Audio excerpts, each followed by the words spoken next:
بسم اللہ الرحمن الرحیم۔ السلام علیکم، میرے چینل میں آپ کا استقبال ہے۔ Welcome to S A teaching zone. آج کی ہماری یہ ویڈیو ہے تیسری کلاس کی کتاب ابتدائی اردو کا۔ آج ہم پڑھیں گے سبق نمبر 18، مشہور تاریخی عمارتیں، یعنی جو پرانی عمارتیں ہوتی ہیں نا، تاریخی عمارتیں ان کو کہتے ہیں، ٹھیک ہے نا۔ تو تاریخی عمارتیں جو ہوتی ہیں ہسٹوریکل مونیومنٹس ہوتی ہیں، ہماری یادگار عمارتیں ہوتی ہیں، ان کو کہتے ہیں۔ تو دیکھیے یہاں پر میں پڑھ رہی ہوں، پڑھ کر آپ لوگوں کو ایکسپلین کر دوں گی، آپ لوگ سن لیجئے، اس کے بعد سن کر آپ لوگ بھی ریڈ کر لیں گے، ٹھیک ہے نا چیپٹر کو۔ سیر کرنا سبھی کو اچھا لگتا ہے، تم بھی اپنے بڑوں کے ساتھ آس پاس کی مشہور جگہوں کو دیکھنے کے لیے جاتے ہوں گے۔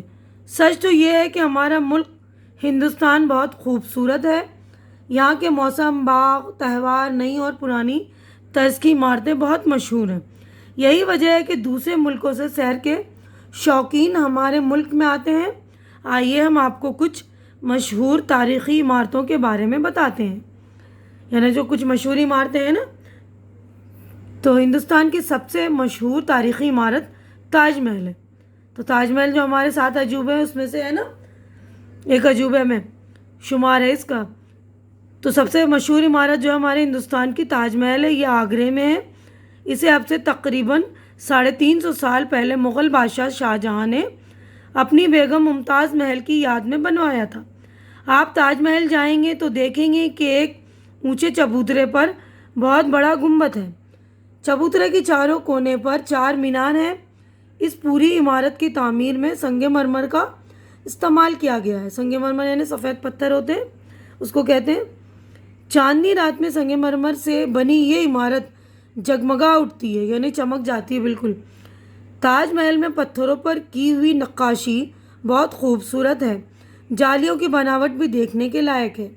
یعنی تاج محل کی جو پتھروں پر نقش و نگاری کی ہوئی ہے نا، پھول بوٹے بنے ہوئے۔ اب اگلا ہمارا ہے قطب مینار، دہلی کی مشہور تاریخی عمارت ہے۔ اسے اب سے تقریباً 800 سال پہلے قطب الدین ایبک نے بنوانا شروع کیا تھا۔ اس کی ایک منزلی تعمیر ہو سکی تھی کہ قطب الدین ایبک کا انتقال ہو گیا۔ بعد میں التتمش نے اسے مکمل کرایا۔ 5 منزلہ اس مینار کی اونچائی 240 فیٹ ہے۔ مینار کی باہری دیواروں پر قرآن شریف کی آیتیں بہت خوبصورت حروف میں کھدی ہوئی ہیں۔ دہلی کی سیر کے لیے آنے والے اس مینار کی اونچائی دیکھ کر حیران رہ جاتے ہیں۔ یعنی 5 منزلہ اس عمارت کی اونچائی ہے اور 240 فٹ اونچی ہے یہ، ٹھیک ہے نا۔ اب اگلا ہمارا مونیومنٹ ہے پنجاب کے شہر امرتسر میں سورن مندر۔ سونے کا مندر سکھوں کا اہم مذہبی مقام ہے۔ سکھوں کے گرداس کو مغل بادشاہ اکبر نے 500 بیگھے زمین دی تھی۔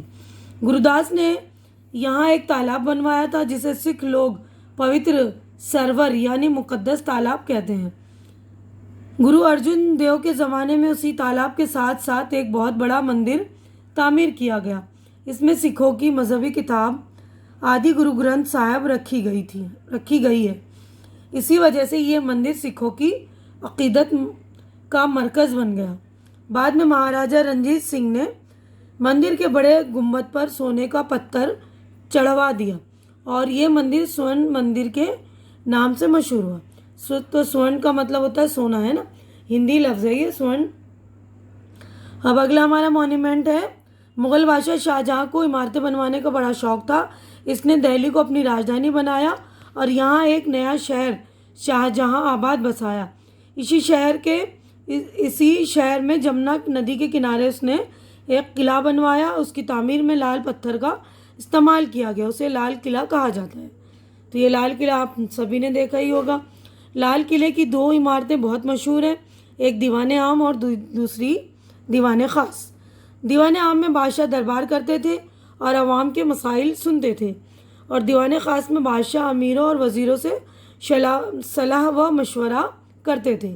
لال قلعے میں سنگ مرمر کی ایک خوبصورت مسجد بھی ہے، لال قلعے میں سنگ مرمر کی ایک خوبصورت مسجد ہے، اسے موتی مسجد کہتے ہیں۔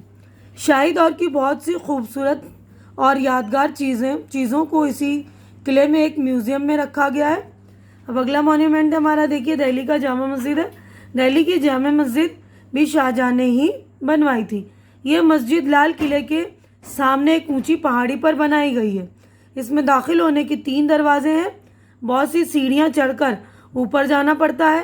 مسجد کا بہت بڑا صحن ہے، صحن یعنی آنگن، صحن کے بیچ میں ایک حوض ہے، 3 گنبد اور 2 مینار اس مسجد کی خوبصورتی میں 4 چاند لگاتے ہیں۔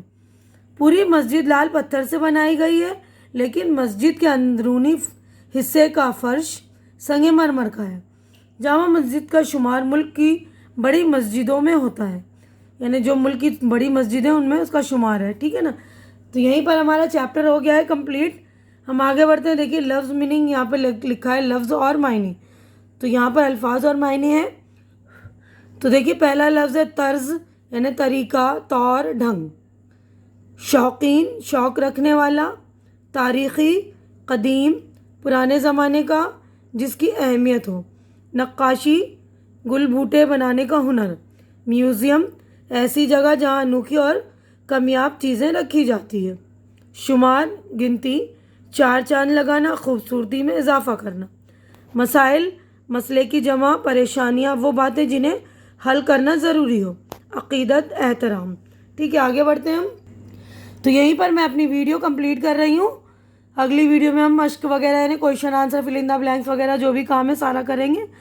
امید کرتی ہوں کہ میری ویڈیو آپ لوگوں کو اچھی لگ رہی ہوگی۔ اچھی لگ رہی ہے تو اسے لائک کیجیے، زیادہ سے زیادہ شیئر کیجیے تاکہ جو ضرورت مند بچے ہوں جن کی ریڈنگ ویک ہو ان تک پہنچائیے، تاکہ وہ بچے بھی ویڈیو سن کر پڑھ سکیں، ان کی ریڈنگ اچھی ہو جائے۔ اور میرے چینل کو سبسکرائب کر کے میری حوصلہ افزائی کیجیے۔